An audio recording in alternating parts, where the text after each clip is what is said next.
माना जाता है कि लखनऊ में हुए गेस्ट हाउस कांड में निर्दलीय विधायक अतीक अहमद मुलायम सिंह यादव की तरफ से सक्रिय थे। इसलिए जब मायावती मुख्यमंत्री बनी तो अतीक को अंडरग्राउंड हो जाना पड़ा।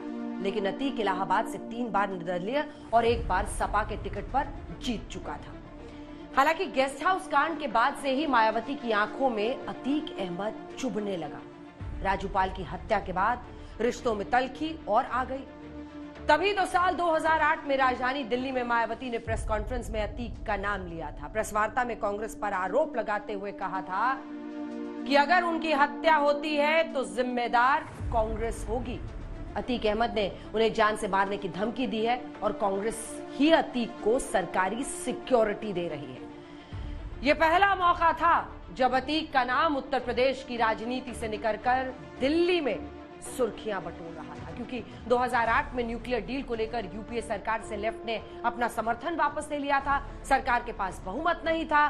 तब यूपीए अपनी सरकार बचाने के लिए सांसदों के दरवाजे पर दस्तक दे रही थी। इसी सियासी साठगांठ को लेकर मायावती ने केंद्र सरकार पर हमला बोला था और तब अतीक ने अपने पत्ते आज तक पर खोले थे। हमें ये लगता है कि जब संसद नहीं जान रहे हैं कि डील का पूरा मतलब क्या है तो उस पे हाउस के डिवीजन का कोई मतलब नहीं है। इनको जनादेश लेना चाहिए। हम ये जान रहे हैं कि हमारी फॉरेन पॉलिसी जहां जा रही है, अमेरिका का वीजा मिलता नहीं है। वीजे की यह हाल है कि हम दिल्ली में लोग बताते हैं 50-50, 7-8 लाख रुपए में वीजा लिया जाता है। रक्षा मंत्री की तलाशी ली गई।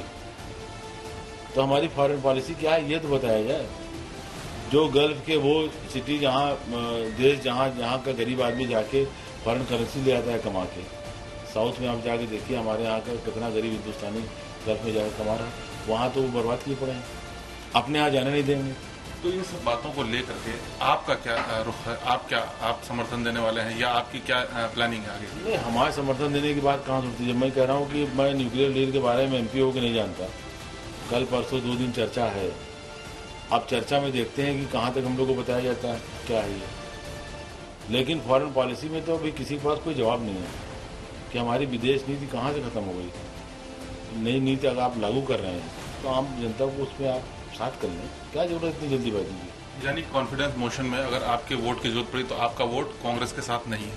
नहीं, अमेरिका के किसी भी ऐसे दबाव में हम साथ नहीं हैं।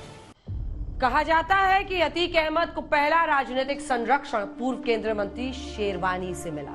इलाहाबाद के रहने वाले थे और यहां पर उनकी बैटरी बनाने की अच्छी खासी फैक्ट्री थी। लेकिन दूसरा राजनीतिक संरक्षण मुलायम सिंह यादव से मिला। मुलायम सिंह यादव ने अतीक अहमद को सपा में शामिल कर लिया। समाजवादी पार्टी की सरकार में अतीक अहमद पर उंगली उठाने की हिम्मत किसी में नहीं थी। कानून का राज सिर्फ कागजों में सीमित हो गया। माफिया राज पुलिस की क्राइम फाइलों से निकलकर समाज से लेकर सिस्टम सब पर राज करने लगा, क्योंकि अब पूरा सिस्टम ही अतीक की मुट्ठी का गुलाम बन गया। क्योंकि सत्ता के सूत्र अतीक के हाथ आ गए थे, तब अतीक अपनी और समाजवादी सरकार की व्याख्या अपने अंदाज में करता था। कल मेरे सामने एक साहब बात कर रहे थे। मैं उस वक्त तो नहीं बोला था, मुझे बोलने का मन नहीं था। अभी बोलते बोलते अचानक याद आ गया। उन्होंने कहा साहब बड़े मसले हैं। मैं सुन रहा था बैठा।